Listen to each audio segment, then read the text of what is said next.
Jadi Ya, unsur luar kesehatan biasa. semuanya pertimbangan Jadi, ya. Karena seperti ini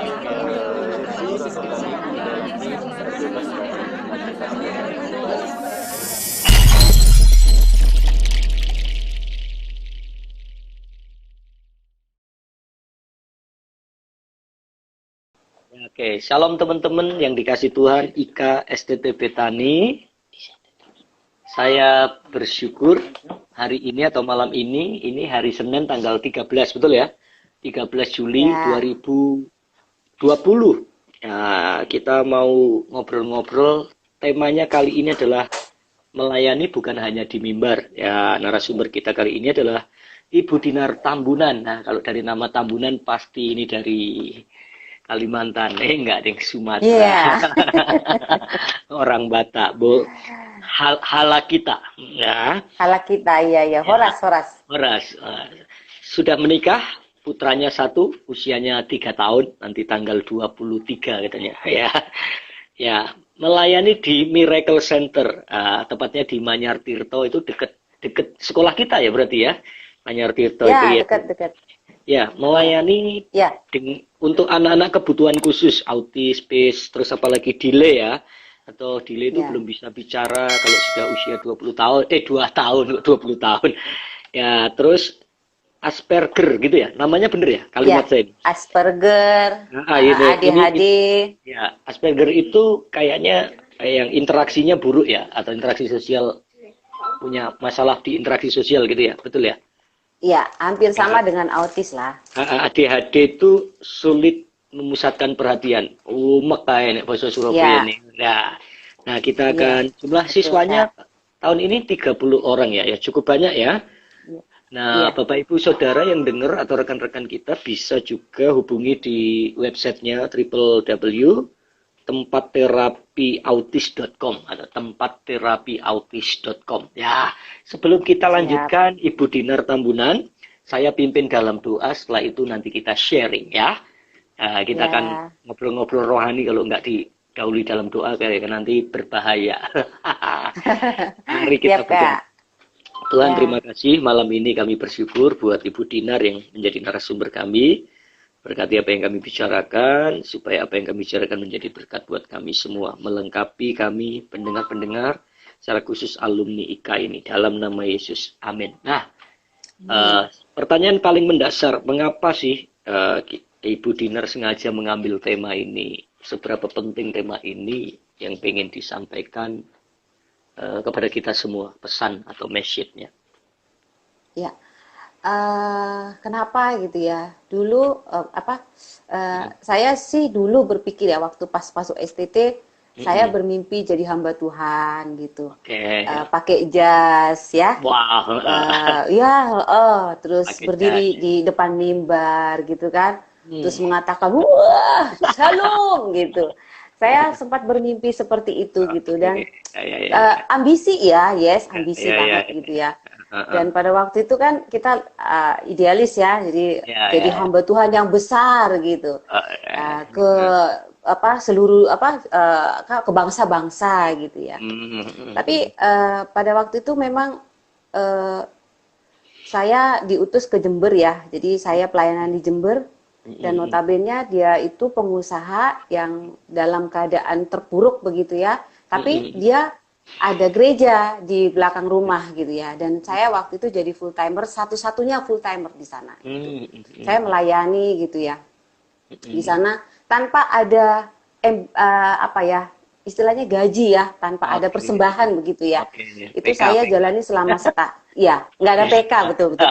Saya agak sedikit bingung lupa dengan istilah PK ya, karena sekian puluh tahun bergelut di dunia ini tidak berbicara PK gitu ya. Dan pada akhirnya saya kembali ke Surabaya dan saya melamar jadi guru gitu ya di salah satu tempat terapi di Surabaya ini. Nah, akhirnya pada saat masuk itu sebenarnya saya nggak terlalu suka ya dengan dunia anak-anak gitu, karena saya memang masih bermimpi kepingin jadi pelayan di mimbar begitu ya. Ternyata Tuhan putar semuanya itu gitu ya. Tuhan bawa saya masuk ke sana, dan semakin lama saya semakin mencintai dunia saya yang sekarang. Jadi ya. ada satu istilah yang saya dapatkan bahwa dunia mereka adalah dunia saya gitu. Wow. Dan jadi saya merasa bahwa itulah pelayanan saya. Selama mindset saya adalah pelayanan itu di mimbar, pelayanan itu di desa, pergi ke desa-desa, memberitakan firman Tuhan gitu. Ternyata bangsa gitu ya. Ya bangsa-bangsa gitu ya, kota-kota gereja besar-besar begitu ya. Ternyata selama saya bekerja itu kurang lebih udah berapa tahun ya? 10 tahun saya di sini dan 3 tahun, 13 tahun lah ya. 13 tahun. 13 tahun gitu ya, 13 tahun. Saya merasa bahwa selama ini kita tidak melihat bahwa pelayanan yang sesungguhnya adalah hidup kita. Dimanapun kita berada, ditempatkan dimanapun. Sebagai ibu rumah tangga, yes kita pelayanan gitu ya. Ya, sebagai karyawan di kantor, ya kita pelayanan gitu. Jadi semua itu mengubah saya bahwa itu tadi pelayanan ternyata bukan hanya di atas mimbar. Pelayanan itu di mana aja, ditempatkan kita di kantor, iya itu adalah pelayanan. Oke, Bu Dinar, wah luar biasa ya, sudah 13 tahun itu angka atau usia yang tidak mudah, artinya itu perjalanan waktu yang panjang dari angka 13 itu ya. Nah, awal mula itu terpanggil itu dalam pelayanan ini, ya tadi itu ya, karena dari Jember langsung ke Surabaya melamar dan pertama kali gimana rasanya ketika mimpinya yang pengen jadi pengkhotbah dalam tanda petik terkenal diundang ke bangsa-bangsa. Iya betul Kak, terkenal ya. Salah satunya itu penting itu di garis bawahi, terkenal. Ya, pengen jadi pengkhotbah yang terkenal, ternama gitu kan. Diundang kemana-mana, naik helikopter, pesawat ya. Tiba-tiba bisa alurnya itu atau dibalik sama Tuhan itu, kesan pertamanya gimana? Marah, jengkel, emosi, kok saya nggak jadi hamba Tuhan yang dikenal ya sekarang ya? Gimana respon awal-awal ketika melayani anak-anak ini akhirnya? Prosesnya cukup panjang ya, 3 tahun ya. 3 tahun saya diproses, ya 3 tahun saya diproses. Waktu saya kembali dari Jember, waktu itu memang awalnya saya kan lagi proses skripsi ya waktu itu ya. Dan akhirnya daripada nggak ada kerjaan, karena proses skripsi ini harus saya selesaikan, saya iseng waktu itu. Udahlah, karena aku dengar-dengar memang tempat ini lagi membutuhkan seorang terapis gitu ya. Saya coba-coba masuk di sana dan ya singkat cerita saya diterima gitu. Pada saat diterima kan kita harus training selama 3 bulan dan tanda tangan kontrak, ikatan kontrak selama 3 tahun gitu ya. Wow, lama juga ya. Ya, lama. Dan waktu saya masuk itu kali pertama yang saya lihat adalah suatu tempat yang aneh bagi saya. Melihat anak-anak dan itu saya selama ini saya nggak pernah lihat gitu ya. Loh, kok aneh ya gitu. Ada model-model seperti ini bagaimana ceritanya gitu ya. Yang menangis, yang teriak-teriak, muntah gitu dan ada perilaku-perilaku yang macam-macam gitu ya. Saya waktu itu hanya menangis aja. Tuhan kok bisa begini ya gitu ya. Selama seminggu saya diproses dan kemudian saya merasa ini bukan tempat saya gitu ya. Ini bukan tempat saya. Bagi saya ini bukan pelayanan saya gitu. Wah, ini saya harus keluar ini gitu ya. Saya merencanakan untuk keluar karena waktu itu saya belum menyerahkan yang namanya itu ijazah sebagai jaminan gitu ya. Tapi saya cuma berpikir gini, nama baik itu sangat bagi saya sangat menjunjung tinggi gitu ya. Walaupun saya nggak serahkan itu, saya sebenarnya bisa melarikan diri dari sana gitu ya. Tapi saya tetap mempertahankan dengan situasi yang saya memang tidak suka dunia itu gitu ya. Oke lah, selama 3 tahun saya diproses di sana dan waktu selama 3 tahun itu saya melihat bahwa banyak anak-anak yang dipulihkan. Yang tadinya tidak bisa ngomong, akhirnya mereka bisa ngomong. Sedikit saya merasa mencintai mereka, sedikit gitu ya. Dan orang tua murid juga senang sama saya gitu. Setelah 3 tahun itu akhirnya saya memutuskan untuk keluar, resign gitu. Setelah resign, saya kembali dari waktu terakhir itu saya dikirim ke Bekasi di Jakarta.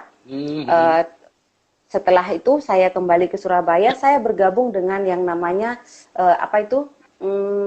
pelayanan untuk anak-anak anak-anak juga. Jadi saya pingin lari dari dunia saya, tapi ternyata sampai di Surabaya saya ditaruh lagi di tempat dunia anak-anak gitu ya. Saya kembali lagi di dunia anak-anak gitu. Tapi memang ini yang rohani gitu ya. Jadi mereka melayani panggung-panggung boneka gitu ya. Saya ikut di sana bergabung. Dan selama sekian bulan ya, nggak sampai tahunan ya, saya pelayanan di sana. Saya ikut lagi pelayanan anak-anak ini. Saya melihat lagi di sana, ketemu lagi dengan anak yang berkebutuhan khusus gitu ya. Saya menangis lagi, Tuhan kok dipertemukan dengan mereka lagi. Sebenarnya saya pingin lari, saya nggak mau lagi kembali ke sana gitu ya. Dan singkat cerita, saya penerimaan terapis lagi di salah satu tempat di sekolah di Surabaya ini. Saya masuk di sana dan akhirnya saya pelayanan dan memutuskan untuk tahun 2011 itu saya benar-benar full heart di sana dan saya membuka tempat untuk tempat terapi di Surabaya. Oke, jadi sekarang ini tempat itu dikelola sendiri ya, Bu Dinar ya? Ya, saya kelola sendiri dengan suami. Oke, puji Tuhan. Jadi, sekarang pertanyaan yang paling mendasar nih Bu Dinar. Orang yang punya kebutuhan termasuk autis di dalamnya itu termasuk dalam kategori gen atau memang sejak lahir punya persoalan? Atau disebabkan karena apa ya kira-kira? Ya, ini memang masih belum bisa dipastikan apakah itu faktor gen ataukah faktor-faktor lain yang mempengaruhi. Contoh, mungkin mereka bisa keracunan dalam waktu pas dalam kandungan. Dan memang menurut penelitian sih mengatakan bahwa 90% itu pengaruh karena gen gitu. Pengaruh karena gen. Iya, di samping lain adalah karena faktor keracunan, terus kemudian itu makanan dan lain sebagainya, obat-obatan yang dikonsumsi oleh si ibu begitu. Terus lahir prematur juga termasuk.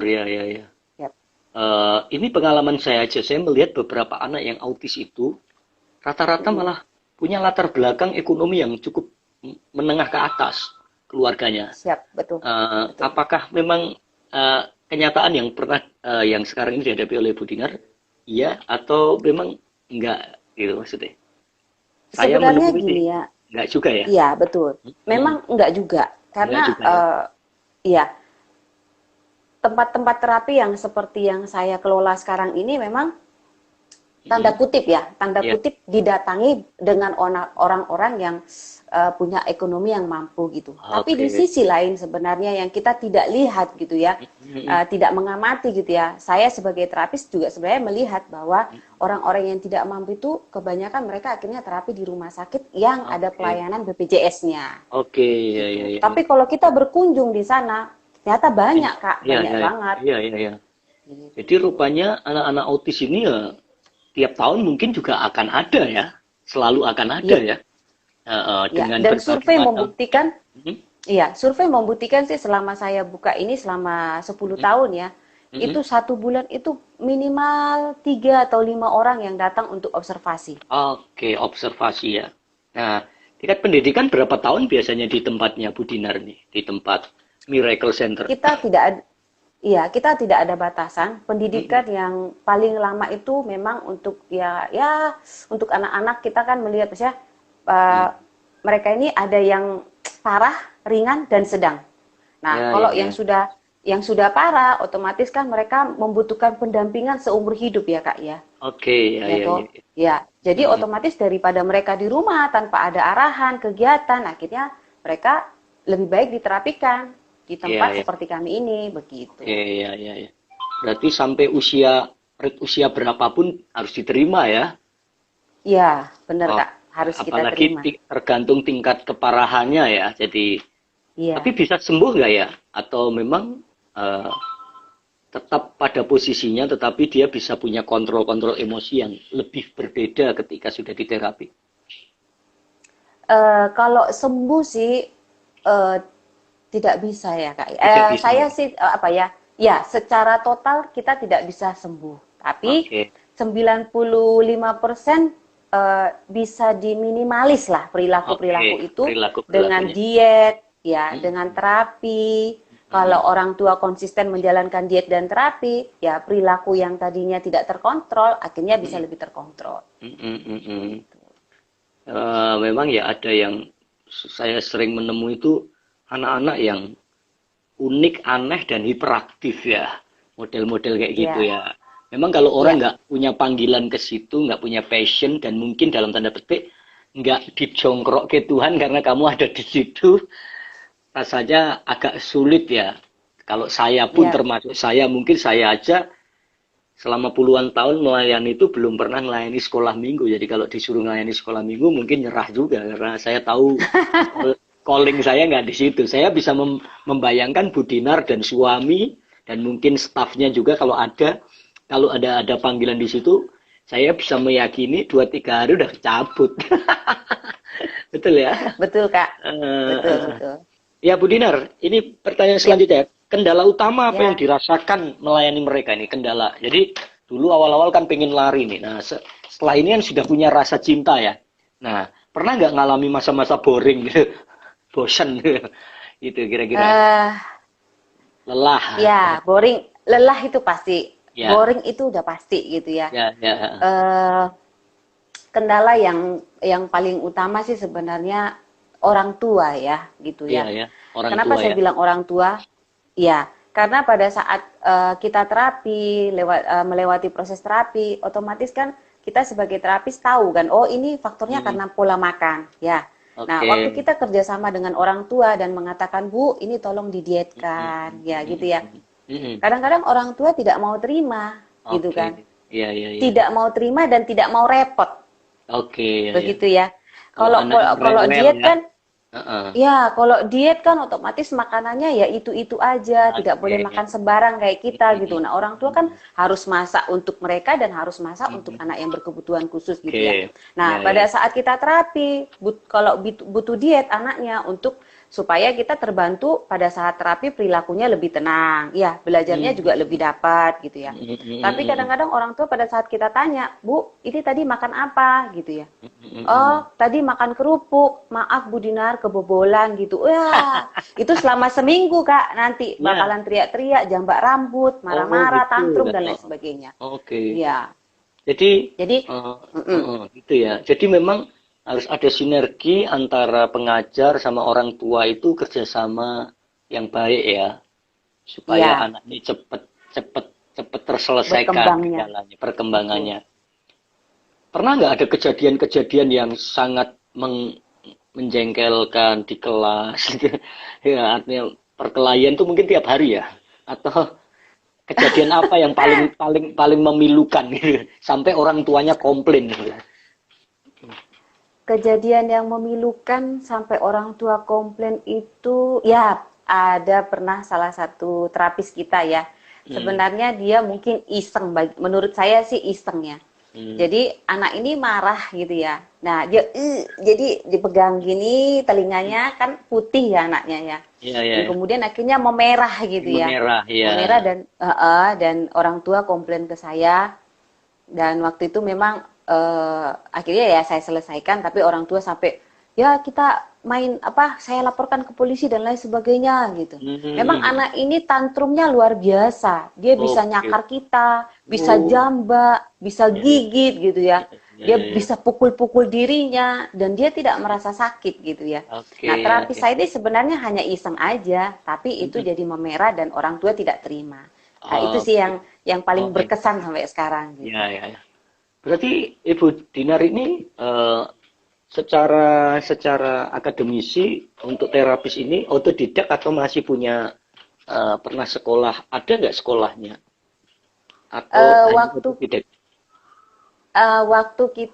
waktu saya melamar sebagai terapis di Surabaya ini, kita kan di training selama 3 bulan. 3 bulan tuh ya, hanya 3 bulan dan kita harus tanda tangan kontrak selama 3 tahun gitu. Nah, selama 3 tahun itulah proses belajarnya saya dan mereka kita dikasih metode ABA gitu. Nah, metode ABA itu sendiri ada programnya sendiri gitu ya.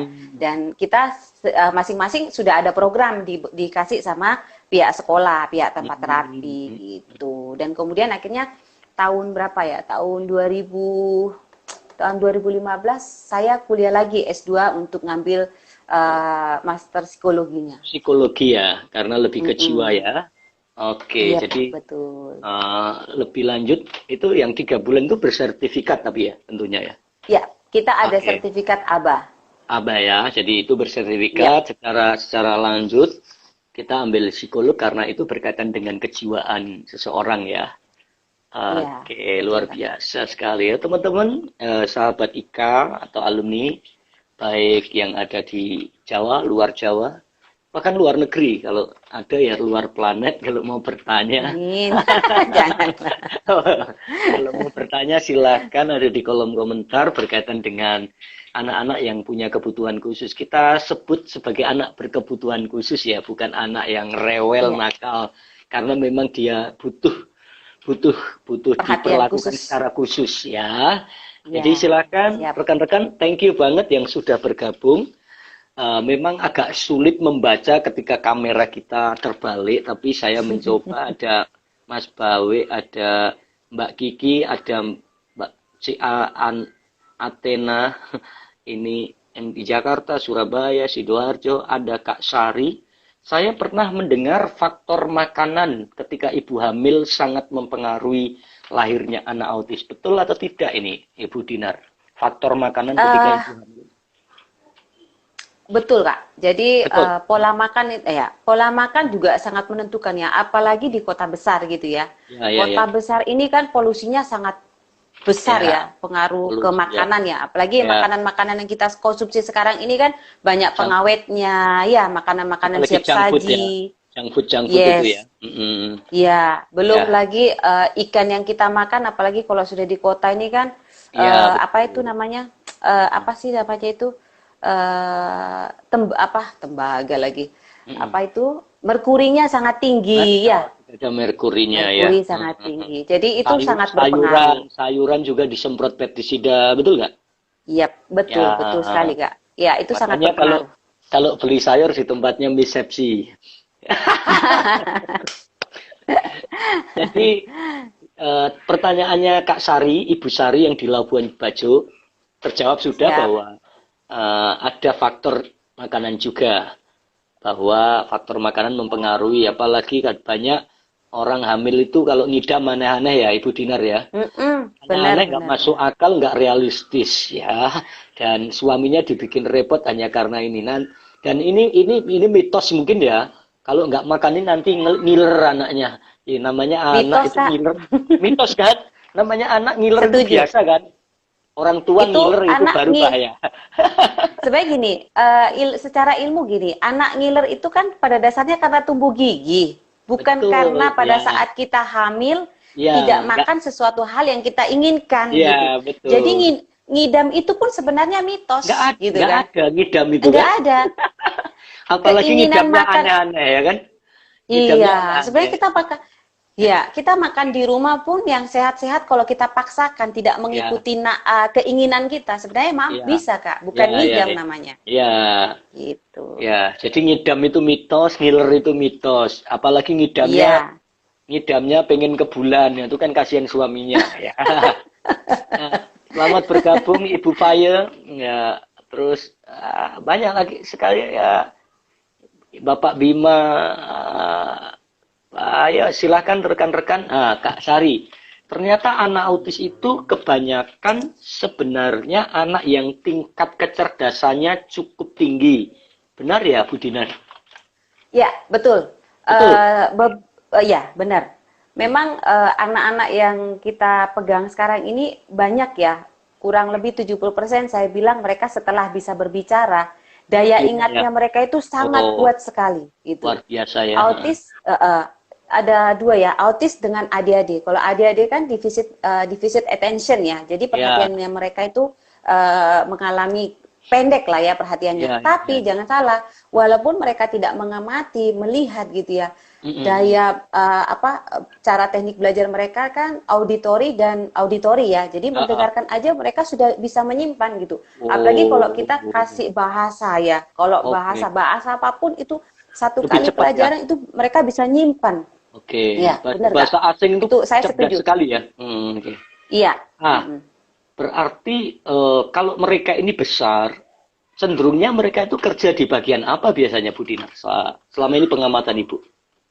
Iya, kalau bekerja memang, apalagi kalau anak-anak, kalau autis sudah, aku bilang sih pendampingan mereka butuh pendampingan seumur hidup ya. Kalau Seumur autis hidup kategori autis ya, ya, atau iya. kategori Tapi autis. kalau kategori ADHD yang Ya. mereka bergerak gitu ya, eh, mereka lebih suka, mereka nggak terlalu suka berbicara gitu. Oke. Mereka suka mengutik-ngutik sesuatu kayak kayak apa ya, komputer gitu ya, HP Bongkar-bongkar gitu, sesuatu ya. bongkar-bongkar mereka programnya, mereka Programmer ya. bisa ya ya, Oke. mereka bisa ngutak-ngutik itu dan apa ya, Hmm, bisa tahu oh ini iya ya. dibukanya kemana, YouTube bukanya bagaimana, ini bagaimana gitu. Jadi sesuatu hal yang tidak berbicara tetapi Oke. lebih ke visual. Ya, berarti saya bisa nyimpulkan kayak anak ADHD itu one day bisa jadi programmer gitu-gitu ya. Ya, jadi Ya, yang lebih ke arah pekerjaan yang dengan mesin ya tentunya ya. ya, betul Nah, betul Kak. tapi tetap harus Menggambar, ya, melukis, ya menggambar, melukis, desain ya, desain ya. ya, Luar terus biasa. olahraga. Oke, olahraga ya.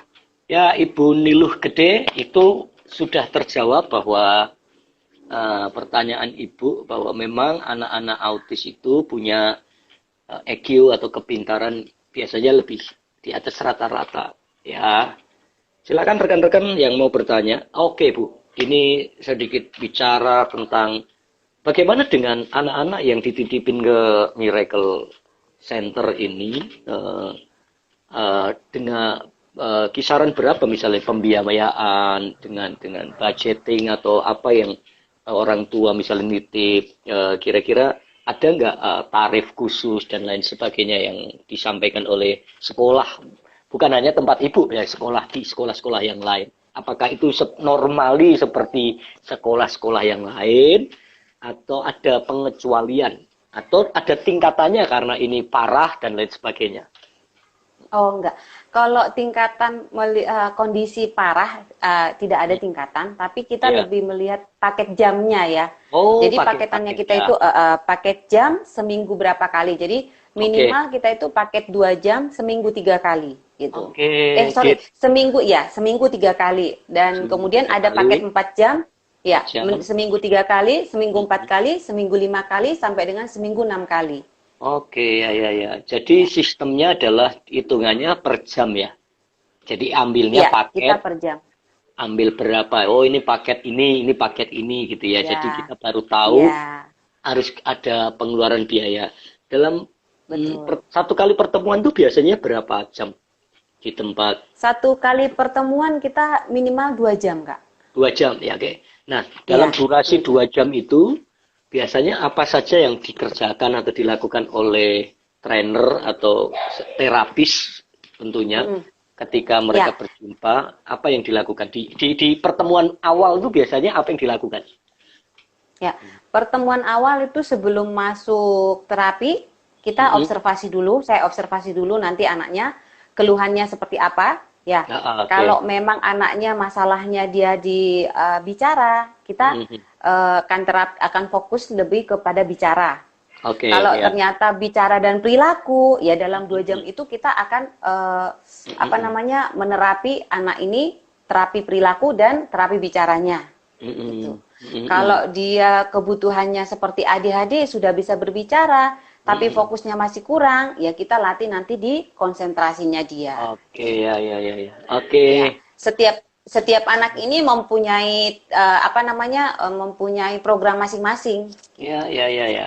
Tergantung di mana dia punya tingkat keparahan ya, atau tingkat Ya, masalah ya. Autis itu pasti masalahnya apa? penanganannya lebih tinggi ya. Oke, Ya, teman-teman terima kasih buat atensinya. Ada beberapa permintaan itu Bu Dinar, ada yang minta ya, kalau punya brosur bisa di-share ke Ibu Sepsi. Nanti bisa di-share ke boleh.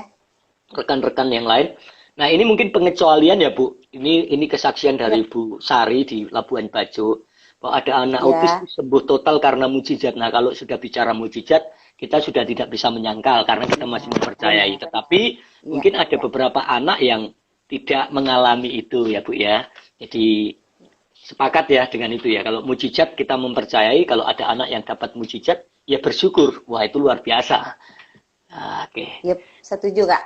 Ya, ada Bapak Bawi, lanjutkan, kita diberikan karunia. Oke, pasti bisa dipulihkan. Saya mendampingi orang tua yang anaknya DS bisa pulih. Oke, anaknya bisa pulih. Puji Tuhan. Boleh juga teman-teman bersaksi kalau ada yang mendampingi anak-anak autis, punya kebutuhan khusus dan lain sebagainya, bisa bersaksi bahwa masih tetap dari satu sisi bahwa terapi itu ada untuk menolong, tetapi satu sisi bahwa kita masih tetap mempercayai bahwa mujizat juga akan ada. Tapi kalau seandainya pun nggak ada mujizat, minimal apa yang dilakukan Bu Dinar sudah banyak menolong orang-orang atau menolong para orang-orang yang punya kebutuhan khusus ini untuk bisa nggak disembuhkan lah, tapi minimal kalimat yang paling enak itu dikurangi tingkatan-tingkatan gitu ya. Minimalis ya. Ya.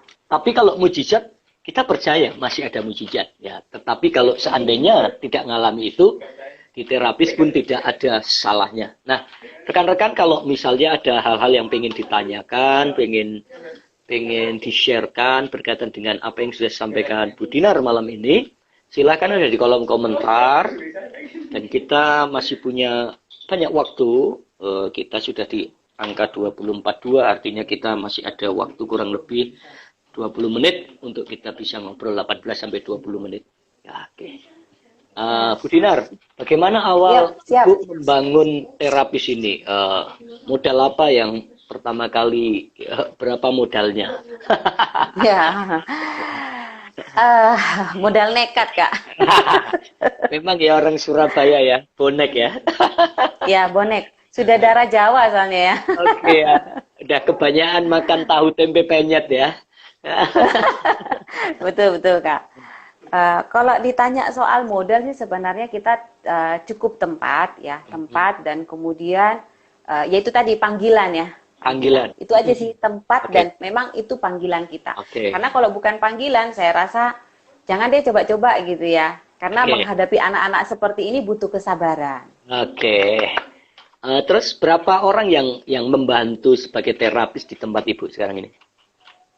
Iya, kebetulan kemarin sebelum pandemik memang kita itu ada totalnya 9 terapis plus saya. Ya, gitu 9 saya, ya. Gitu.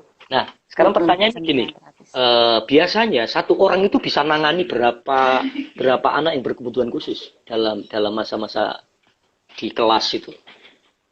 Kalau dia ambil paket 2 jam, itu kita bisa satu hari itu bisa pegang anak itu 4. 4 ya, satu hari itu 4. Ya, 4. Ya, dari jam kita buka dari jam 8, kita buka sampai jam 5. Jadi dari jam 8 sampai jam 10, 2 jam, 10, 12 ke 1 kita istirahat. 1 ke 3, 3 ke 5. Oke, ya. Jadi sistemnya seperti itu ya. Jadi tetap harus ada break-break tertentu ya. Kan karena kita kan kelasnya one on one Kak, satu guru satu murid. Jadi bukan satu kelas kita rame-rame, enggak. Satu guru, satu terapis, satu murid. Tempatnya harus luas ya, atau tidak ya? Menentukan nggak? Ya tempatnya kalau kita banyak murid ya fasilitas memang tempat menentukan ya. Jadi semakin banyak murid yang datang kan kita otomatis ada. Desainnya kita ada kelas disekat ya. Jadi kelasnya disekat-sekat. Jadi satu murid dengan guru itu dia kelasnya sendiri karena supaya anaknya konsentrasi ya. Lebih fokus belajarnya gitu. Ya. Nih awalnya nih dengan panggilan ini gimana pertama kali respon suami pasangan kita atau pasangan Bu Dinar gitu?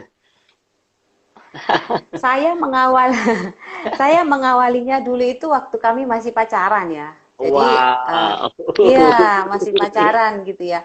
Masih waktu pacaran. Saya bilang ayo kita buka yuk gitu ya. Karena memang saya ada kerinduan gitu ya. Masa saya harus begini terus gitu ya. gitu. Dan kemudian pada saat mau buka itu suami sih mantan ya, mantan suami ya, mantan pacar, mantan pacar gitu ya. Mantan pacar gitu ya, mantan pacar itu waktu itu kita modal dari mana gitu, uang cuma sekian gitu ya. Tapi saya waktu itu saya cuma percaya bahwa kalau kita punya keyakinan dan ini panggilan gitu ya, saya yakin Tuhan tuh pasti buka jalan gitu. Dan ternyata waktu saya mengambil keputusan itu, dan makanya saya kasih nama miracle itu karena proses yang kita lewati dan saya pribadi selama 13 tahun itu adalah miracle, Kak. Mujizat luar biasa, kesaksian yang hebat ya. Ya. Jadi dari awal memang sepakat ya dengan suami untuk membangun terapis ini ya. Nah, itu pentingnya teman-teman suami istri yang mendengar pesan ini harus sepakat ya dengan pasangan Anda apapun yang sedang kita buat. Malah khotbah saya. Nah, benar.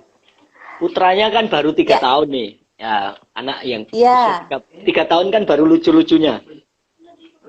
Dan baru banyak penasarannya.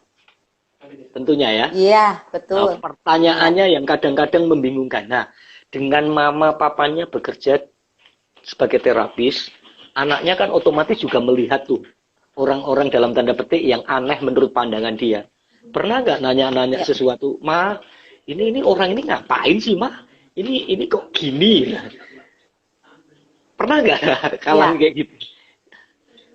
Kalau bertanya sih masih belum masanya ya dia. Belum masanya ya. Belum. Tapi kalau mengamati sering karena memang saya selalu kadang-kadang bawa dia di dalam kelas gitu. Memang dibawa. Nanti kalau anak saya ini saya perkenalkan supaya dia terbiasa. Kalau dia melihat, nanti saya cuma bilang, Nak, kakak atau koko gitu ya. Kokonya belum bisa ngomong. Kamu kan sudah bisa ngomong. Harus sayang sama koko gitu. Nah, sekarang ini saya melihat sih dia lebih yang Mama, koko nggak bisa ngomong ya? Ya, gitu. Jadi dia lebih yang mengayomi, lebih menyayangi sih aku bilang kalau sekarang sama murid-murid saya. Jadi gitu ya, dia menjadi seorang pengamat ya. Ya. Tetapi itu baik sekali, memang harus dibawa ke ranah di mana orang tuanya bekerja. Saya sepakat supaya dia sejak kecil mengenal profesi orang tuanya. Ya. Dan kalau sudah mengenal, pastinya dia juga punya hati yang sama dengan orang tuanya ya. Oke. Betul. Ya. Bagaimana menjaring, mempromosikan, ada promo-promo tertentu atau memang hanya sebatas brosur atau spanduk yang dipasang di depan rumah, atau ada promo-promo tertentu, ada dari mulut ke mulut ya, info dari pusat rehab dari Ibu Dinar ini? Selain kita web, ya. Ada web. Selain pakai web. Web ini sih sangat membantu ya, Kak ya. Paling banyak ya. Ya, paling banyak sehingga kita lebih dikenal orang gitu. Kalau dari mulut ke mulut, sebelumnya waktu kita masih belum pakai web, kita pun sudah ramai gitu ya. Sudah ramai karena ya, kalau saya sih prinsipnya gini, Kak. Waktu saya memulai tempat pelayanan di sini, prinsipnya adalah saya melayani. Saya senang kalau melihat anak-anak ini yang tadinya tidak bisa berbicara, akhirnya bisa ngomong gitu ya. Itu suatu nilai yang sangat besar bagi saya. Jadi orang tua murid itu, dan saya pun ikut terjun, bukan saya menyerahkan total kepada terapis gitu ya. Dan sehingga orang tua murid pun merasa nyaman. Oh iya, tempatnya Bu Dinar sendiri juga ikut turun tangan gitu. Jadi mereka, dari mulut ke mulut, mereka akhirnya ngomong, tempatnya Bu Dinar di Miracle Center. Mereka berdatangan gitu. Iya. Berarti sebagai seorang terapis itu paling bangga ketika melihat mereka itu sembuh ya, artinya pulih dan lain sebagainya gitu ya. Ada rasa bangga paling tinggi kira-kira gitu ya, benar ya? Wah, itu kebanggaan yang tidak bisa dibayar oleh apapun pada saat anak yang tidak bisa ngomong, tiba-tiba dia bisa ngomong apa, tiba-tiba bisa ngomong mama, itu rasanya baru Tuhan ngomong terima mama kasih gitu ya. Baru ngomong mama aja ya. Iya, jadi itu paling tua rasanya usia berapa ya Bu Dinar? Yang paling tua usia berapa belum bisa bicara itu? paling tua usia berapa yang belum bisa bicara? Sementara sih yang datang datang ke tempatnya kami paling tua sih 2 tahun, 2 tahun ya. tahunan gitu belum bisa 3 ngomong. tahun ya. Ya, Oke. ya. Ya. Ya, terima kasih rekan-rekan yang sudah gabung. Oke, Kak Sari bilang, Dinar kakak bangga dan salut. Doa kakak buat apa deh? Buatmu dan suami jadi berkat. Oh, luar biasa. Amin, Kak. Thank you. Ya, Terima Kak kasih Sari banyak, Kak Sari. Kak Sari nggak bangga sama saya ya? Kok nggak ada komennya? Suami saya orang Flores loh, Kak. Oh iya, makanya saya tadi pikir ini Del Silva kalau nggak orang Timur, orang Flores, NTT atau Ya, orang Flores ya? Orang Flores ya? ya, Flores. Oke. Ya, rekan-rekan silahkan kalau bisa join lagi, kita tinggal waktunya 8 menit lagi. Kita ada 8 menit lagi, ada hal-hal yang ingin mungkin di-sharekan dari rekan-rekan semua. Wah, luar biasa ya, ini pelayanan saya pernah berkhotbah di orang-orang pecandu narkoba aja punya persoalan. Waktu saya khotbah mereka agak heng-heng gitu aja saya stres.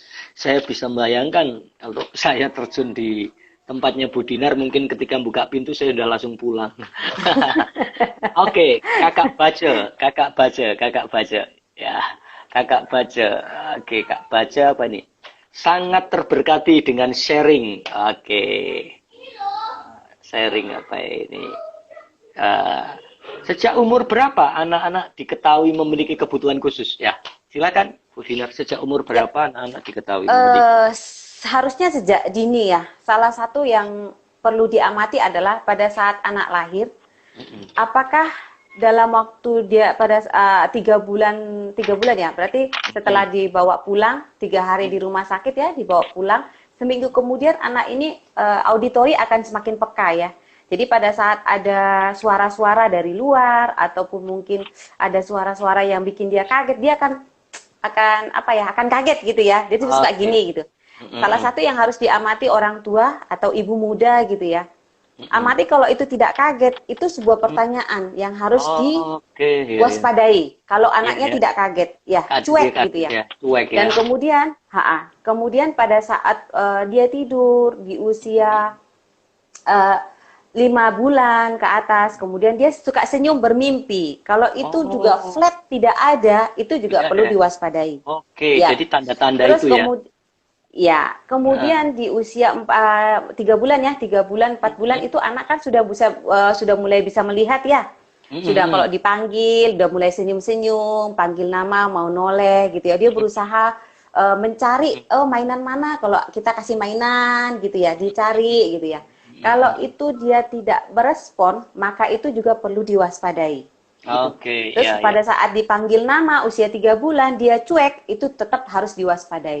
Pada saat usia 8 bulan, 9 bulan sampai setahun dia tidak babbling, tidak mama-mama, tidak papa-papa, tidak tidak mengeluarkan suara apapun. Nah, saat itu juga orang tua, ibu muda harus juga waspada gitu. Dan kemudian pada saat usia 1 tahun dipanggil namanya dia cuek, 2 tahun kemudian dia tidak mengeluarkan suara, sebaiknya langsung diperiksakan di tumbuh kembang. Luar biasa penjelasannya. Kalau pengen tahu lebih banyak tentunya bisa dong buka websitenya nanti di tempatnya Bu Dinar. Itu Usi Bace dari Ambon. Pertanyaannya sedini mungkin harus diketahui, harus dicari info dari kalau anak. Nah, jadi tanda-tanda yang sudah disampaikan. Ya, thank you buat Cik Altena Yohana dari Jakarta ini ya. Jakarta ya, betul ya. Ya, teman sekelasnya Ibu Dinar kayaknya ya. Yep, Kak Yohana. Kak Yohana.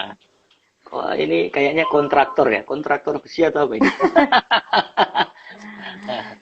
Iya, thank you. Usi baca, ada pertanyaan lagi, kita tinggal waktunya 4 menit lagi. Ya, 4 menit lagi. Jadi kita sebentar lagi akan closing. Betul begitu Bu Sepsi ya, kita tinggal 4 menit. Ya, silakan buat teman-teman yang mau bertanya selagi mungkin ada jemaat yang sudah layani, sudah punya kebutuhan khusus, Anda bingung, Anda nggak punya solusi, atau ada ada jemaat yang punya kebutuhan khusus, orang tuanya bertanya kepada kita, dan kita belum bisa kasih jawaban, ini ada pakarnya, ahlinya ahli. Boleh, saya siap membantu. Oke, Bu Dinar, masih berarti ini sudah berapa tahun ya? Berapa tahun di Surabaya ya? Lama sekali berarti ya, puluhan tahun ya? Saya di Surabaya itu sejak SMP. Oh iya, malah SMP itu ya? saya sekolahnya di Surabaya, ya. Sampai sekarang. Sampai sekarang, udah lama banget ya. Jadi, ya kalau punya sendiri ini berarti udah berapa tahun ya? Miracle ini, hitungannya. Miracle itu kami buka itu tahun 2011 bulan Maret. Oh, 2011 berarti 9 tahun ya? Iya. Iya, 9 tahun. Saya enggak. Thank you Kak Sari. Saya kalau udah jam 8, jam 6, jam 7 malam enggak makan kok. Kak diet. Diet ya Kak ya? Ya, itu pesannya Bu Dinar tadi ya, lo harus hati-hati ya. Enggak boleh giling ya wong Surabaya ngomong ya. Jadi agak ngurunkan berat badan aja susahnya setengah mati. Ya. Ya, terima kasih Kak Sari. Akhirnya setelah saya ngomong dia bangga sama saya, Bu Dinar. Ya, terima kasih Kak Sari. Ya. Saya juga bangga kok sama Kak Cornel, makanya saya pilih nih. Emang hostnya milih tau? Enggak lah. Bu Sepsi yang menentukan itu. supaya bisa jadi penulis, siapa tahu nanti kan enggak. Kan saya perlu belajar dari Kak Cornel loh. Iya itu betul itu. Tolong materi-materi autis itu dikumpul nanti bisa ditulis. Itu luar biasa. Nanti pasti banyak orang akan diberkati. Bukan hanya semacam modul. Saya perlu mentor Kak. Gimana dong? Kayaknya perlu kerjasama dengan Kak Cornel gini kayaknya. Boleh dengan senang hati. Hanya bahasa-bahasa yang berkaitan dengan psikolog dan autis itu saya agak bingung nanti. Nggak apa-apa, dengan senang hati saya akan bantu kalau sekiranya rekan-rekan pengen nulis buku, malah promo. Enggak lah, temennya kalau nulis kan sejak SD kita sudah nulis. Ya. Ya. Oke, teman-teman. Ya. Bu Dinar, silakan closing statement karena waktu kita tinggal 1 menit ya, 1-2 menit ini. Silakan closing statement berkaitan dengan itu dan boleh dipimpin dalam doa. Sebelumnya saya bilang tenangkan, terima kasih buat yang sudah gabung. Thank you banget Bu Dinar buat materi dan ilmu-ilmu yang luar biasa yang malam hari ini kita bisa terima sama-sama, kita bisa banyak pencerahan yang baru di dunia pelayanan. Mungkin kita tidak pernah ketemu model-model atau pembicaraan semacam ini. Ini menjadi modal kita ketika kita jumpai orang-orang yang punya kebutuhan khusus. Silakan closing statement dan silakan juga dipimpin dalam doa. Kita akhiri live kita malam ini. Ya, jadi saya bersyukur ya ada ikatan STTB Tani ini ya. Mudah-mudahan kita semua walaupun lulusan STT tidak harus melayani di mimbar gitu. Kalau memang toh kita harus bekerja di kantor, ya bekerjalah sebagai pelayan gitu ya. Kalau toh kita sebagai ibu rumah tangga gitu ya, ya kita tetap melayani di rumah tangga kita masing-masing gitu. Jadi jangan terlalu berpatokan bahwa aku harus pelayanan di mimbar, tidak gitu. Di pasar pun kalau kita dagangan di pasar, ya kita juga melayani di pasar gitu ya. Jadi sangat luas ya, pelayanan itu sangat luas gitu ya. Jadi itu sih pada intinya adalah hidup adalah pelayanan. Ya. Hidup adalah pelayanan. Itu aja kok teman-teman. Gitu. Oke. Thank you buat teman-teman yang sudah bergabung malam ini. God bless.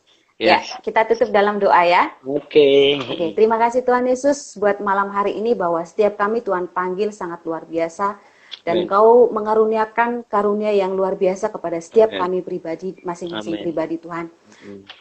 Ajari kami untuk memakai apa yang sudah Engkau taruh dalam kehidupan kami supaya kami menjadi berkat.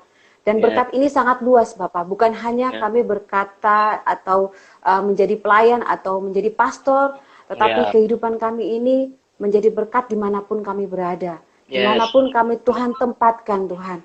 Dan segala sesuatu yang sudah Tuhan percayakan kepada kami, ajar kami untuk berkembang menjadi lebih luas lagi, supaya hidup kami dimanapun kami berada, kami menjadi berkat. Terima kasih Tuhan Yesus, terima kasih buat malam hari ini. Terima kasih, haleluya, amin. Oke, sekali lagi Bu Dinar, thank you banget buat sharing-sharingnya malam ini. Miracle Center semakin diberkati dan memulihkan banyak orang yang punya kebutuhan khusus. Rumah tangganya juga dalam berkat Tuhan. Rekan-rekan yang sudah bergabung, thank you banget. Nanti ditunggu saja video ini akan ada di akun YouTube Ika maupun akun YouTube saya. Haleluya. Selamat malam, selamat istirahat. Ya, Tuhan memberkati. Tuhan memberkati. Dah. Yo.